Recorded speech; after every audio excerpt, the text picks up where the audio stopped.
Вот.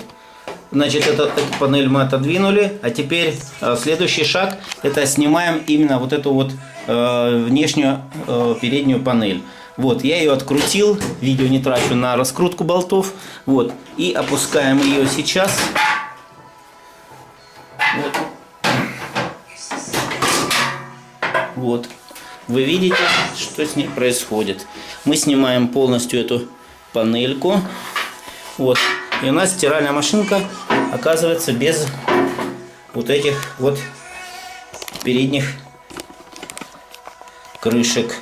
Вот. И вы видите, что здесь происходит у нас. Это шаг 4.